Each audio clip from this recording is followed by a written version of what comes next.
This is the same individual who spread birther lies about the first black president of the United States. And I think the American people want better than that, want better than this, want someone who understands, as I do, I travel our country. We see in each other a friend. We see in each other a neighbor. We don't want a leader who is constantly trying to have Americans point their fingers at each other. I meet with people all the time who tell me, can we please just have discourse about how we're going to invest in the aspirations and the ambitions and the dreams of the American people? Knowing that regardless of people's color or the language their grandmother speaks, we all have the same dreams and aspirations and want a president who invests in those, not in hate and division. Vice President Harris, thank you. Lindsay? President Trump, this is now your third time. This is the most divisive presidency in the history of our country. There's never been anything like it. They're destroying our country, and they come up with things like what she just said, going back many, many years, when a lot of people, including Mayor Bloomberg, agreed with me on the Central Park Five. They admitted, they said, they pled guilty. And I said,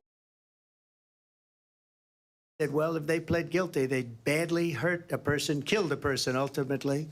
And if they pled guilty, then they pled, we're not guilty.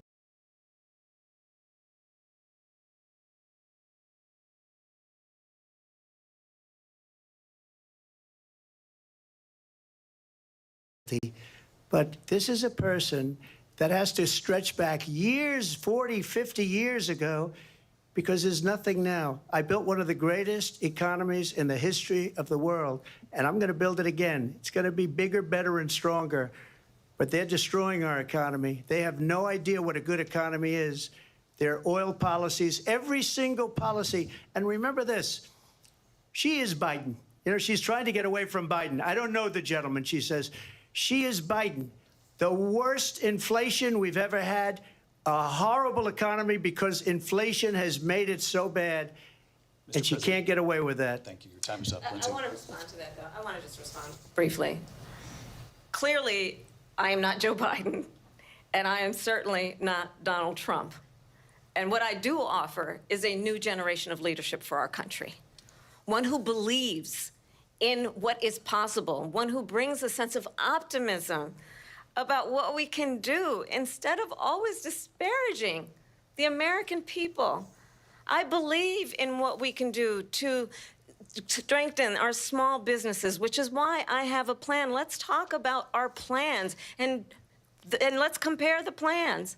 I have a plan to give startup businesses $50,000 tax deduction, to pursue their ambitions, their innovation, their ideas, their hard work. I have a plan, $6,000 for young families for the first year of your child's life, to help you in that most critical stage of your child's development. I have a plan that is about allowing people to be able to pursue what has been fleeting in terms of the American dream by offering a help with down payment of $25,000 down payment assistance for first-time home buyers.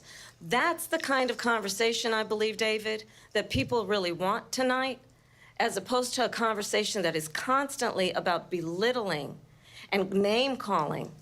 Let's turn the page Vice President and move Harris, forward. thank you. Let's turn to policy. President Trump, we have to move on. President Trump, Let's turn to policy, please. She has a plan to defund the police. She has a plan to confiscate everybody's gun. President Trump, she we has do a have to plan move to on to not other allow issues. fracking in Pennsylvania or anywhere else. Okay. That's Mr. what her President. plan is until just recently. I just need Lindsay, to go ahead. respond because Trump, no, the President former Trump, president has said no, I'm something sorry. twice that I need to No, respond to. I'm sorry. We're going to move on, Vice President Harris. President Trump, this is now your third time running for president. You have long vowed to repeal and replace the Affordable Care Act, also known as Obamacare. You have failed to accomplish that. You now say you're going to keep Obamacare, quote, unless we can do something much better. Correct. Last month, you said, quote, we're working on it. So tonight, 9 years after you first started running, do you have a plan, and can you tell us what it is? Obamacare was lousy health care, always was. It's not very good today.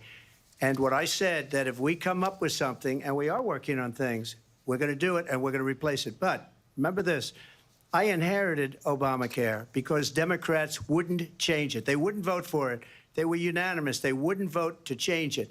If they would have done that, we would have had a much better plan than Obamacare. But the Democrats came up. They wouldn't vote for it. I had a choice to make when I was president. Do I save it and make it as good as it can be, never going to be great, or do I let it rot?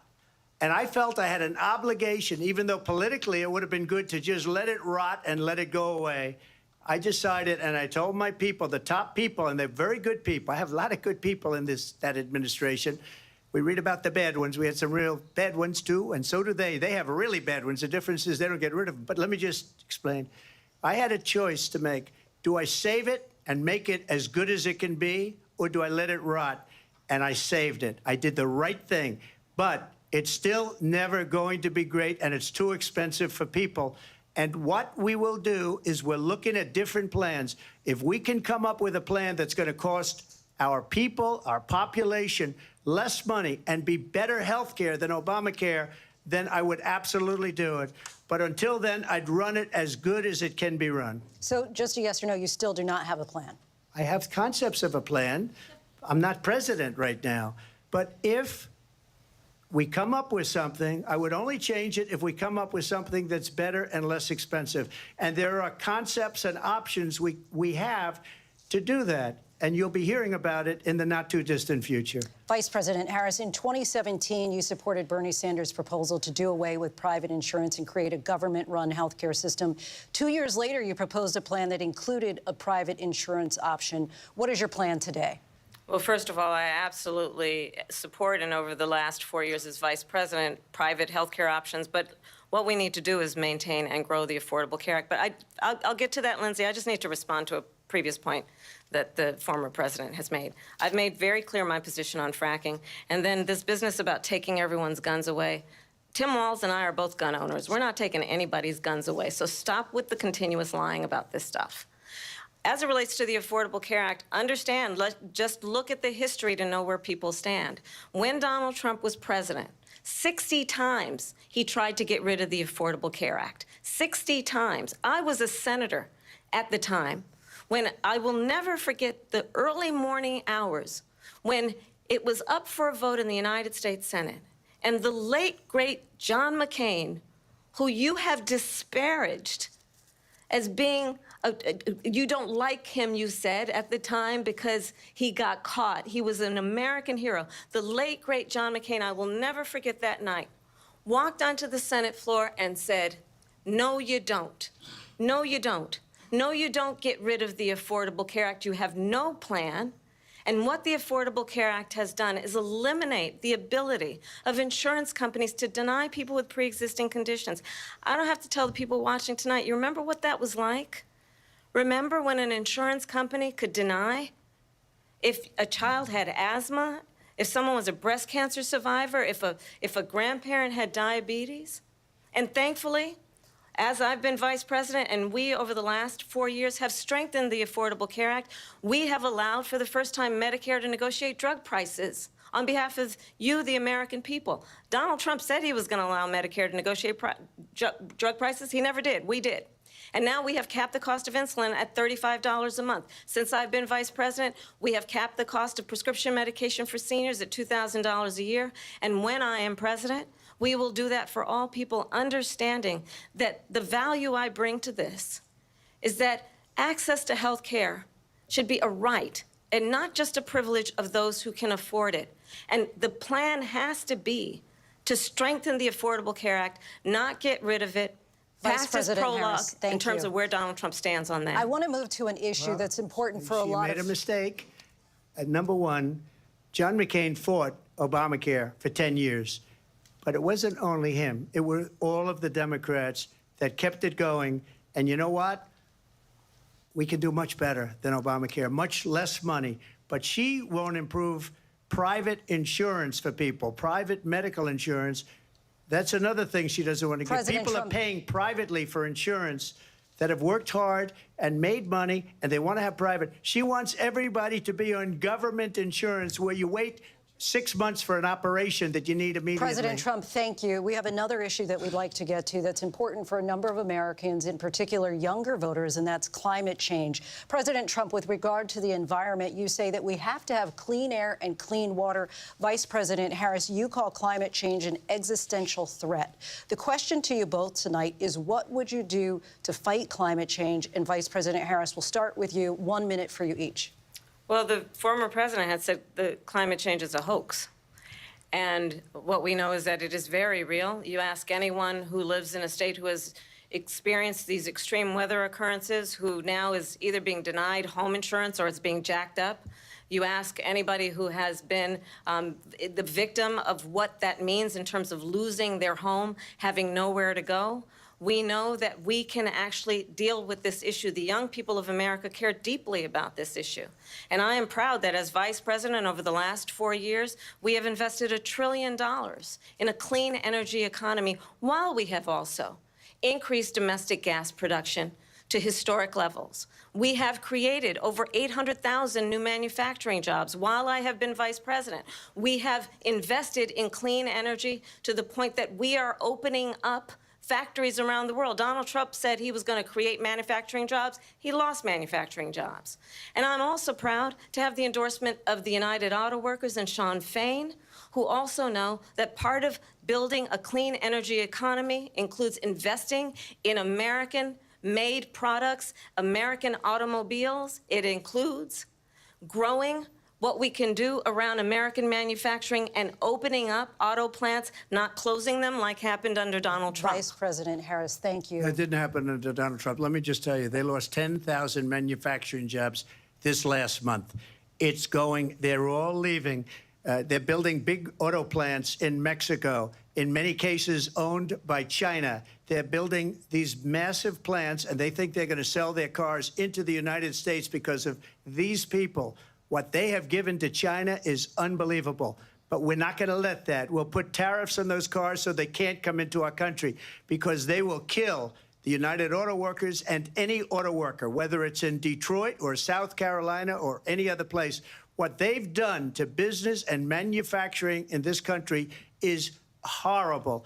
We have nothing because they refuse. You know, Biden doesn't go after people because supposedly China paid him millions of dollars. He's afraid to do it. Between him and his son, they get all this money from Ukraine. They get all this money from all of these different countries. And then you wonder, why is he so loyal to this one, that one, Ukraine, China? Why is he? Why did he get $3.5 million from the mayor of Moscow's wife? Why did she pay him $3.5 million? This is a crooked administration, and they're selling our country down the tubes. President Trump, thank you. Thank you. We'll be right back with closing statements from both of our candidates. An historic night, this ABC News presidential debate from Philadelphia. Back in a moment.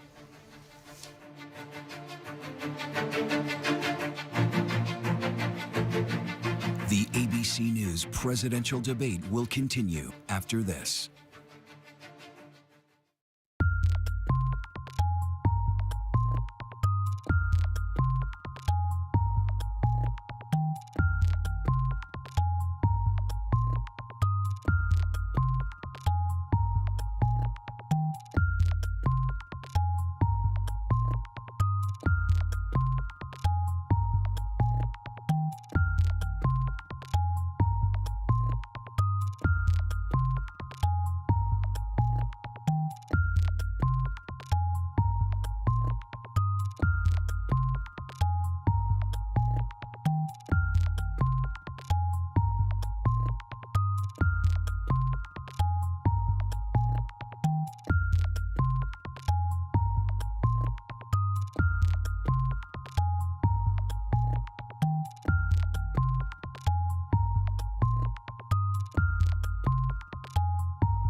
Central on ABC. Nominations, mornings, evenings, late night, weekends, streaming 24/7. 40 Emmy nominations. Thank you for making ABC News America's #1 news. Get ready, America, every Friday. The hottest trends, styles, and must-have. What's the right stuff to buy right now? I really love that. It's time to buy the right stuff. Yes! And save big time, too. The right stuff. Fridays on GMA. You're going to love it. This is Impact by Nightline. Are you kidding me? My sense was that everybody around him was afraid of him. Brittany describes having a secret abortion that not even her family knew about. What's going on with Kate?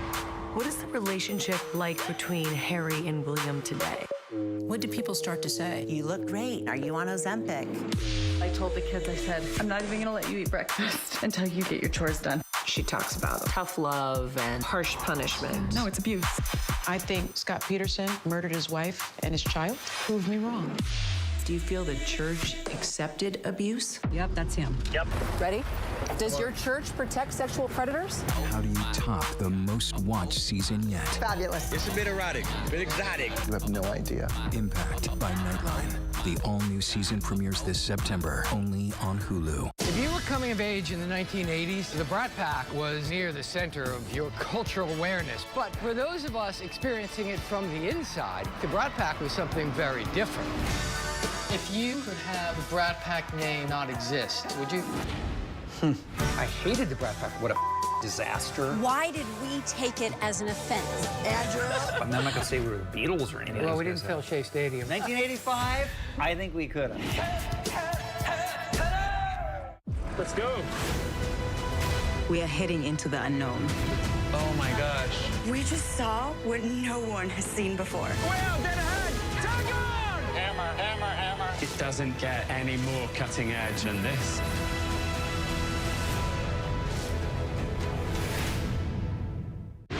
Reporting from the floor of the Republican National Convention, I'm Rachel Scott. Wherever the story is, we'll take you there. You're streaming ABC News Live. Live from the National Constitution Center in Philadelphia, Pennsylvania. Here again, David Muir and Lindsay Davis. Welcome back tonight. The time has come for closing statements, and Vice President Harris, we begin with you. So I think you've heard tonight two very different visions for our country. One that is focused on the future, and the other that is focused on the past, and an attempt to take us backward. But we're not going back. And I do believe that the American people know we all have so much more in common than what separates us, and we can chart a new way forward.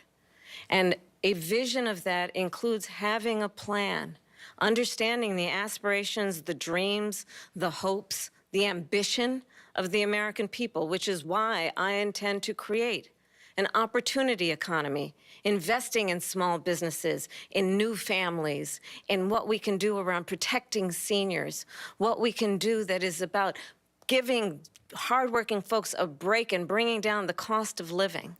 I believe in what we can do together that is about sustaining America's standing in the world and ensuring that we have the respect that we so rightly deserve, including respecting our military and ensuring we have the most lethal fighting force in the world. I will be a president that will protect our fundamental rights and freedoms, including the right of a woman to make decisions about her own body and not have her government tell her what to do. I'll tell you, I started my career as a prosecutor. I was a DA, I was an attorney general, a United States senator, and now vice president. I've only had one client, the people. And I'll tell you, as a prosecutor, I never asked a victim or a witness, are you a Republican or a Democrat? The only thing I ever asked them, are you okay? And that's the kind of president we need right now. Someone who cares about you and is not putting themselves first.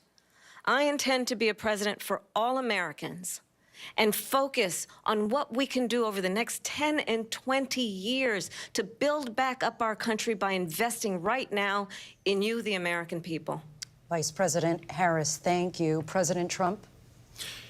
So she just started by saying she's going to do this, she's going to do that, she's going to do all these wonderful things. Why hasn't she done it? She's been there for 3.5 years. They've had 3.5 years to fix the border. They've had 3.5 years to create jobs and all the things we talked about. Why hasn't she done it? She should leave right now, go down to that beautiful White House, go to the Capitol, get everyone together and do the things you want to do, but you haven't done it, and you won't do it because you believe in things that the American people don't believe in. You believe in things like we're not going to frack. We're not going to take fossil fuel. We're not going to do things that are going to make this country strong, whether you like it or not. Germany tried that, and within 1 year, they were back to building normal energy plants. We're not ready for it. We can't sacrifice our country for the sake of bad vision. But I just ask one simple question. Why didn't she do it? We're a failing nation. We're a nation that's in serious decline. We're being laughed at all over the world. All over the world, they're laughed. I know the leaders very well. They're coming to see me. They call me. We're laughed at all over the world. They don't understand what happened to us as a nation. We're not a leader. We don't have any idea what's going on. We have wars going on in the Middle East. We have wars going on with Russia and Ukraine. We're going to end up in a third world war, and it'll be a war like no other because of nuclear weapons, the power of weaponry. I rebuilt our entire military. She gave a lot of it away to the Taliban. She gave it to Afghanistan. What these people have done to our country, and maybe toughest of all, is allowing millions of people to come into our country. Many of them are criminals, and they're destroying our country. The worst president, the worst vice president in the history of our country. President Trump, thank you. And that is our ABC News presidential debate from here in Philadelphia at the National Constitution Center. I'm Lindsay Davis. And I'm David Muir. Thank you for watching here in the U.S. and all over the world, and from all of us here at ABC News. Good night. Thank you very much. And we are here live on ABC with our post-debate comments. I'm Martha Raddatz. It was a lively debate from the economy to abortion to Afghanistan. They had it all, and it was historic, John Carl, fiery. Wow. Wow. Wow. That was quite a debate. And I'm Jonathan Carl here with, of course, Mary Bruce and Rachel Scott. Our reporters across the news division have been updating our live blog, looking at some of the allegations made back and forth, doing fact checks. You can find all of that on abcnews.com. But I would like to replay the moment at the very start of this debate because it was quite a moment. The handshake. And if Kamala you look, Harris. Let's have a good debate. Have fun. Thank you. I mean, Welcome quite to a you moment. both. First of all, because we hadn't seen a handshake. We hadn't seen a handshake in a long time. And she initiated that one. And Yes, she did. I mean, not only did she initiate it, she walked over to him and sought him out, put the hands out, and also made the first words. And probably had a plan if he hadn't put his hand out either. Interesting. So more at the bottom line, what did you think? I think clearly what Kamala Harris wanted to do was be the candidate of hope, the candidate of the future. Donald Trump seemed angry within 4 minutes. I think we saw him going from very serious at the beginning, never really seemed to look at her, to just angry. I mean, really yelling at some points, trying to make his points. I don't think we heard a lot of policy and plans on either side of that, despite those questions over and over again. But what you had was that optic. You had Kamala Harris looking over, baiting him again and again and again. The microphones were muted when they weren't speaking, but many times she didn't need a microphone. You watch Donald Trump get mad, and scowl through things.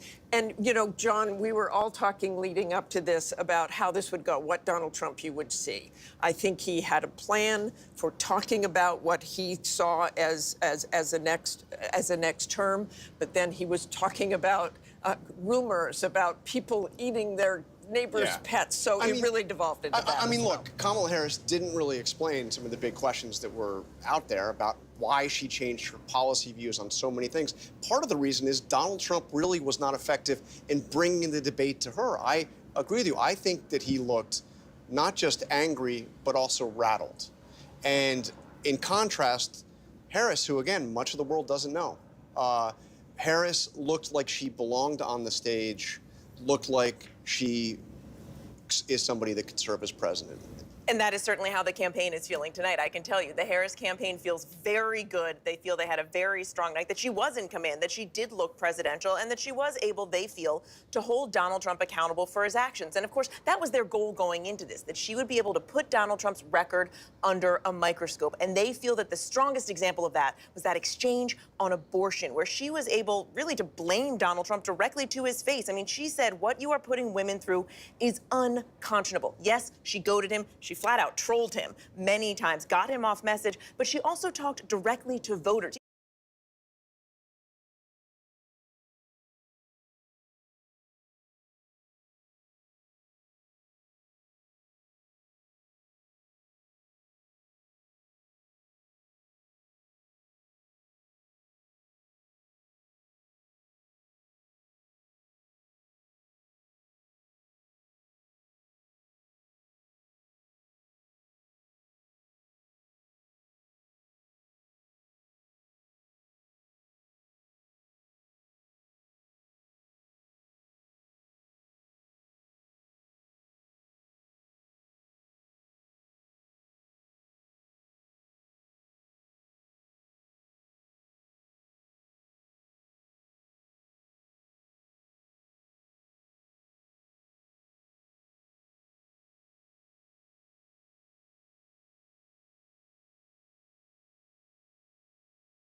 even inviting them to a Trump rally to underscore that central argument in her campaign that she says he's only out